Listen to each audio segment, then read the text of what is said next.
Well, I'm Mark Winfield. I'm your host on behalf of Lunenburg County Hikers. This is our fourth presentation about overnight long distance hiking. So tonight, I'm pleased to introduce Lloyd Nauss. Lloyd is a member of the planning group, and I've come to know Lloyd through our club, and he's a great guy. And he's like four of us on the planning group, he's a certified hike leader with the Royal Council of Canada. And I think he's had two lives in hiking. He had a younger life that we all perhaps had, and recently discovered older life in hiking. And he's going to tell us how he came to get to these two lives. Okay, I'll just give you a bit of quick background. In my youth, as well as probably in all of your youths, you had an interesting life, outdoor life, and so there was a group in high school and university. We did a lot of hiking, a lot of cycling together, and a lot of winter camping and cross country skiing, and that was back in the early 80s, and we all sort of went our separate ways, and some people continued to hike and I got busy with business and with life and sort of lagged behind. So in 2017, my son in the summer was kind of bored, and I said, well, what do you want to do? And he went to Gaff Point with his class, with his school, and he said, let's go to Gaff Point. And I said, okay, let's go. So that was my first sort of hike with him around Gaff Point, and I absolutely enjoyed it. It was fabulous. So I got talking to one of my buddies from high school, Pat, and I said, you know, we should start backpacking again. And he kind of laughed. And of course, Pat's in a lot better shape than myself. So I continued to badger him, and he said, okay, we'll organize something. So in 2018, Pat and his older brother, Mike, and myself, we headed to Keji, and we started hiking. It was the first time in 35 years that three of us had put a pack on our backs. So it's an interesting story. We'll go from there. So Keji is in the southwest section of Nova Scotia. Also, there's a Keji National Park Seaside Adjunct, which I actually haven't hiked at all. That's on the list to do. But Keji's one of our national parks. It's a gem of a park. There's canoeing, cross-country ski trails in the winter, and hiking trails in the summer. For those folks, speaking of photographing at nighttime, it's one of the darkest zones in the province for doing that. So you should, when summer comes, take advantage of it and go down. And so just a little background on Keji. It was designated a historic site in 1995. It was actually established in 1967. There's 156 square miles of land in the park itself. It's also bounded by the Shelburne Wilderness area, as well as the Tobiatic Wilderness area. So when the park closes down for the winter, there's certainly opportunity to hike through those other two sections. There's a great book called The Tent Dwellers, and it was written in 1908, and it was about some sports, they were called fishing sports, that would come up from the States, and they would canoe 2 or 3 weeks through that area, and they used Indigenous people as guides. And based on that history, the park was sort of established and set aside as a wilderness zone. It's a great book if you can get it and read it. It's wonderful. There's 355 campsites. There's 15 backcountry sites and 15 trails for hiking and skiing or snowshoeing. And just a note on the tent dwellers, in 2008, the 100th anniversary, there was a group of individuals that were going to retrace their canoe route, and the original tent dwellers would take 2 or 3 weeks, and they'd have guides, and they would set up. Anyway, after a week, the group quit. They couldn't deal with the black flies and mosquitoes and all of that. They ended up stopping. So anyway, that's just a side note to that.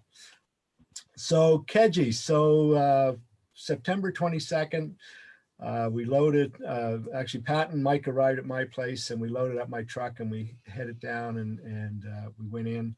And the first day was a 13-kilometer day. Mike booked the sites. The second day was a 5K, and we're very happy for that. And the last day was a shorter route, a 9K, to get back to the parking lot again.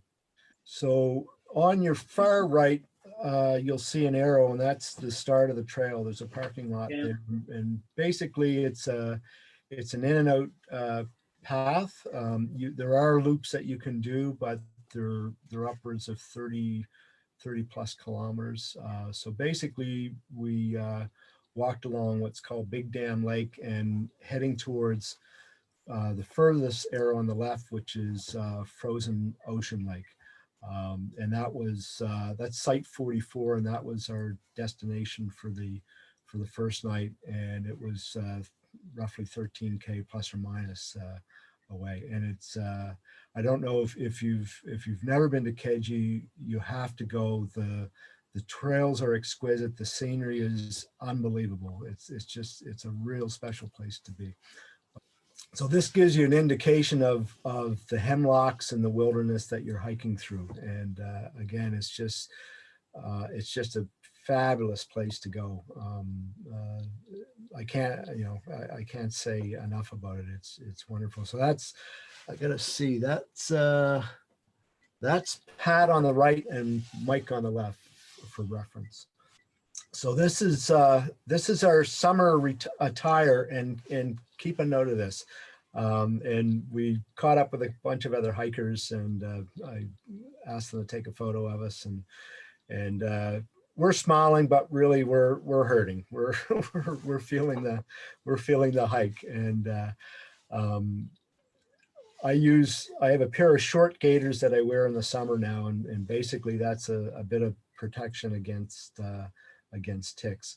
And I think our pack weights were averaging around 38 pounds. And so this is one of the vistas you'll see. The next couple of slides basically cover some of the views that you'll see. And because it was September, you'll notice how low the lakes are. If you're going to canoe, I'd recommend, not too early in the spring, and also go in late fall, probably October-ish, and the water levels will be back up to normal. And again, you can see normally the lake's up to the very shoreline. You can see how low the lake situation is at Keji. And the water's fairly, we used water filtration systems, but the water is fairly clean.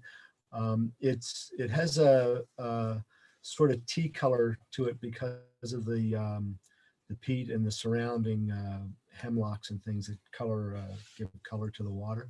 But it's if you boil it or you filter it, it's safe to drink. It just has a different color to it. And the Sawyer filter will actually purify it, but it won't completely take the color out of the water. The previous slide and this slide are some of the vistas that you're going to have along the way. So if you're into photography or even sketching or doing watercolors, it's a great place to go. And I have a background in photography as well. So for me, every turn I went and up over a little bit of a hill, the vistas were wonderful. You could, especially today with digital cameras. I mean, if you go for a hike on a weekend, you could probably snap a couple of thousand images if you wanted to. And again, they accommodate you. The paths are good. They have bridges over the streams and waterways. They're continuously maintaining the trails. They're well marked, well signed. And again, which we did, we picked up a map at the information administration system or office when you first go into the. Some of the trails actually are old logging roads that are probably 150, 200 years old. It's the area has been logged quite a bit.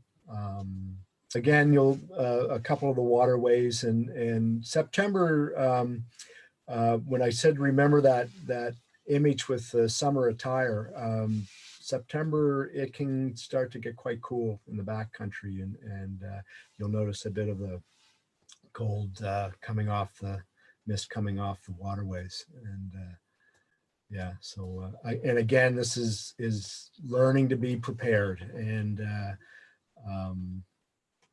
we weren't. You'll see in a second. Typical Warden's cabin, they're consistent throughout the park. They're a great little setup that they have. They're open during the seasons. They're not open in the shoulder seasons or throughout the winter, but they're wonderful to see, and they're well maintained, and they're part of the trail system as well. And this one is on Frozen Ocean Lake. Yeah, this is a much larger cabin, but it's wonderful. Yeah, it's great. Do you know this one, Dave? Yeah, I've done the Big Dam Frozen Ocean trip by canoe, probably 3 times at least. Yeah. Great. And that one is a nice cabin. But in those days I did it, that was a long time ago, you weren't encouraged to hang around there. So no. It wasn't like you could camp in it. Yeah. So site 5, that is, so we left the if you remember the map, the furthest arrow on the left was Frozen Ocean, and it was the very end of the lake. And this is site 5, which is on the southeast end of the lake. And so this was our second night here. And this is Mike's setup. It's a solo tent, and throughout the park they have these wonderful platforms. They're very well drained, have great drainage. So if it's raining, you have no worries of your tent flooding. And again, they're provided so that you sort of leave no trace and you don't destroy the environment, and you don't have to search for a level area. It's provided for you. So it's a great setup that they have, a great system that they're using. So this is my tent. This is a Eureka Timberline that has had a few things replaced over years, but it's a 35-year-old tent. Eureka is actually designed in Canada. They were actually manufactured in Canada. They're still designed in Canada, but they're made in the US, and they're a fabulous tent. They're of course today they have different styles than the one that I'm showing you. They have solo tents, and they're mid price range. They range from a couple of $100 up to for a mountaineering tent up to about $800 bucks, but they're really good quality. This you can set up in literally about 4 to 5 minutes. It's a 4-season tent, so if you get into especially winter, you get into some nasty weather, or even in the summer, you can completely close it up and it'll cut down on the drafts, cut down on the wind. And the vestibule, the little attachment on the front, you can actually cook in that. So the beauty of this tent, the convenience, is that you can open the main door, still stay in your sleeping bag, and you can make your coffee and breakfast and still stay cozy when it's -5 or -7. I did, I think it was a couple of weeks ago, 2 or 3 weeks ago, I did a 2-night winter camp with this Camping Nova Scotia group down in Tangier. And it was cozy, and I didn't pay any attention to the temperature, and the gentleman next to me, the first night, the next morning we woke up and he said, "You know how cold it was last night?" I said, "No, I have no idea, Russell. How cold?" He said, "It was minus 17 Celsius." And anyway, I was toasty, I was warm, and he's looking at new tents now. So I guess he didn't have a great night. So yeah, so we didn't check the weather. Saturday was nice and warm when we started, sunny, and we got up and it was minus 2 Celsius and it was cold. And we put on every stitch of clothing that we had to keep warm. I brought along, which is a great thing to do. I brought along a different pair of shoes other than your hiking boots. Pat and Mike didn't. And it's great to get out of your boots and put on a regular pair of sneakers or something lightweight just to give your feet a rest. And also to have something other than your boots to walk around in, and also to be able to take your boots and if it gets cold, put them in your sleeping bag at night and keep them warm. So so that morning when we woke up, Mike had a new pair of Solomon boots and Pat had an old style of leather hiking boots, and they were cold. And I don't know if you've been hiking in the past and in winter or the shoulder seasons, leather gets really stiff in the cold. And I reminded Pat, I said, well, years ago, we used to find rocks and heat them up and shove them down in the boots to add some warmth. So anyway, he went around, found a bunch of rocks and warmed them by the fire and put them in the boots and warmed them up. So there's our winter attire. Mike being the older brother, he's a little tougher than Pat and I, but yeah, we had full pants on and toques and all the clothing we sort of packed, just trying to stay warm. Again, another shot of the hemlocks and what we can call and consider to be a pre-colonial or Acadian forest. That was out of focus, but yeah. So anyway, we were cold, tired, and still friends. And again, notice the winter attire. We were certainly not prepared. So this is just a little the next hike we did, just to go back a step. So 2018, after the first night, we had discussions around the fire, like, we don't do this enough, so let's plan on doing it every year. And we also sort of agreed, okay, we'll try and at least once a year we'll try to get out together. And so 2019, of course, Dorian came along and threw us for a loop. It created havoc in the trails, and they closed down the back country, so we didn't get out. So last year, Mike and I, we did a quick little one night to Peskowesk Lake. I hope that's the right pronunciation of that. And it was just a one night. So again, and this is the lower half of Keji. So parking lot on the far upper right arrow, and we actually stayed at the middle arrow, which is site 28, and we stayed there for two nights and sort of used that as our base. Mike is an amazing bird photographer and wildlife photographer, so basically I just sort of tagged along and we went on day hikes. A funny thing, the second day, and this was supposed to be a leisurely weekend, the second day we went up to the third arrow, and I think it was about probably seven or 8 kilometers. And I reminded Mike when we got to the end, well, we got to turn around and go back. And we sort of didn't realize, well, geez, yeah, like that it was supposed to be a short day anyway. It ended up being a 16 or 18 kilometer day, but it was fun. And again, dry riverbeds with the extreme droughts that we get. And the site was just up to the right, I believe, site 28, I think. So just to bring you up to speed on some of the new hiking equipment, of course, we had the solo tents and we had the Timberline, And a lot of people are transitioning over to hammocks. This is just a sling hammock to rest in. And this is my new system for primarily, even though I have used it in the winter, but I like my tent better in the winter. But the new systems are a sling hammock with a net, a mosquito net system, or netting incorporated, and you use a fly over top of it for protection. I went on a canoe trip a couple years back, and a couple of the guys had this system, and I had a back injury about 12 years ago that I managed to work through. And they said, well, give it a try it. And I said, oh, I can't even think about that because of my back. And they said, no, you don't sleep or lay in it like a traditional hammock. You actually move your body on an axis off the center. And when you do that, the thing levels out completely flat. It's absolutely amazing. So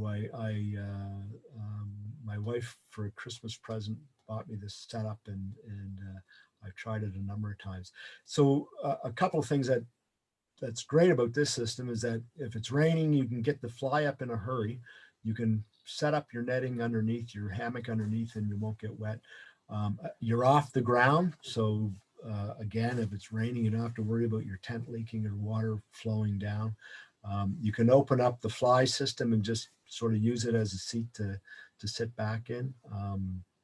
So there's a lot of pros to it. The cons are, for me, is that you can't lay in your sleeping bag and start your stove and enjoy a cup of coffee and stay warm.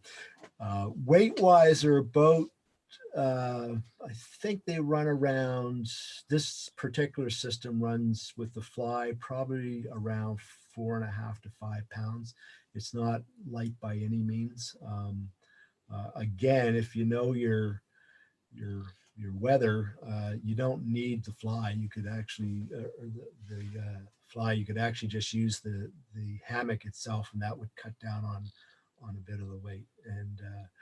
And there's all kinds of manufacturers out there now, and it runs the gamut. The fly in the hammock system I have was around, I think around $100 for both pieces, and it goes up to $200, $300, $400, and they make double ones as well. And they fold up into a pouch, probably about the size of I'd say the size of a melon, fairly small, but there's some heft and some weight to it. Oh, and the other thing is that you got to have 2 trees. So if you're out in the desert or up above the tree line, they're kind of useless. So just another side note to that. And there you can see sort of the setup with the sleeping bag inside and the netting that goes over top. And so generally I lay a pad, insulated pad down in my sleeping bag for the summer. And then in the winter, they actually have a blanket that connects and goes underneath the full length of the hammock that gives you a bit more protection. Last March, when COVID came on strong and my son was home from school, we decided to do some camping down their backwoods, back pasture. And what I did was I have a Eddie Bauer down blanket, and I actually clothespinned that above the netting just to try to see if it would give a little bit more warmth and protection, because essentially you're open to the wind, and it worked pretty good. It was okay. And again, just getting back to a couple of shots of the ranger cabins, and the next few images are black and white photos that I've taken on the hike as well. It's a stunning place to photograph. It really is. Next. Yeah.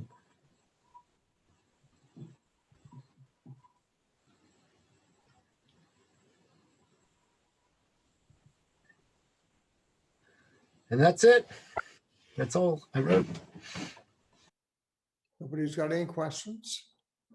Anybody? No, not a question, but just a comment. The cabins probably won't be available this year. They weren't last year. Yes, you're correct. Yeah, probably not. So are they open to the public? I thought they were just for the rangers. I thought you could book them, but I'm not. Oh, okay. Okay. There are some cabins you can book. The Mason's cabin you can book. It's way up at the other end, like the road you were on, it's a lot further in. And the fire cabin, I believe, fire tower cabin, I believe you can book. Oh, wonderful. I don't know if they have them open now, but you could. Yeah. You could pre-COVID. I did Liberty Lake Loop, and there's Mason's cabin. Another nice feature I was amazed with Keji was the bear cables. Oh, yes, I totally forgot about those. Yeah. So they strongly suggest that their cable system to a tree, they're up probably 25 feet, maybe 30 feet. And you essentially, we left our food in our backpacks, and you clip them on a cable system, and you hoist your backpack up to the 25-foot level, and it hangs in the middle between the trees so that the bears can climb up the trees, but they can't climb across the cables. The only issue with that is the mice can. They preferred the granola over the energy bars.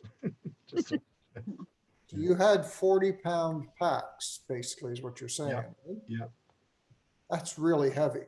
It is. Yeah, it is. And there's a general suggestion out there that you should basically take weight-wise 20% of your body weight, and that's a very general sort of reference for that.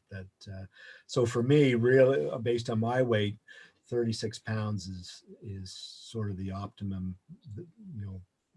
that I should carry. The challenge I have with it is I like my creature comfort, so I always overpack clothes and overpack food and little 2-cup espresso maker for the stove and all that stuff, and yeah, I know it's when it comes to food, like what kind of, are there any general rules? Like you mentioned granola, and I know a friend of mine who packed pretty well only flat pita breads. Like I like creature comforts too. Are there any suggestions? Well, basically high protein is what you need for energy, but it just depends on how much you're prepared to carry. A lot of some of my friends that hike, they're purchasing dehydrators and making their own dehydrated meals. There's I can't remember some of the manufacturers now, but you can buy pre-made dehydrated packs that you pour boiling hot water in, and they create a meal for you. But they're pricey. They're $12, $13. They're certainly not light by any means. Again, a weight reference, they sort of give you a guideline of 2 pounds per day of food if you want to sort of use a measurement to calculate weight. That's counting your snacks and everything. Yeah, everything. That's a complete kit per day that you make. But you need your protein, high protein for the energy that you need. But yeah, just wraps.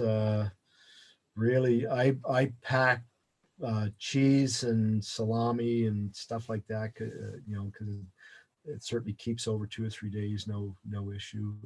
Jerky. But sorry. Jerky. Jerky, yeah. So, but again, it depends. It depends on what you're prepared to carry and weight-wise. But I'm interested in the dehydration systems. At least you can create your own meals, and you know what's in them ingredient-wise, and you can sort of control a lot of that. We've been dehydrating food for years, and there are a lot of good recipes, and you really don't need an expensive dehydrator. It's a pretty cheap system. Okay, yeah, yeah. Great, good to know. Yeah, yeah. I'll pull it over to the curb, I guess. And on behalf of the group, thank you very much, Lloyd, for the work you've put into this. And I know that, if any of you guys have questions of Lloyd or whatever, just connect with him through our Facebook site.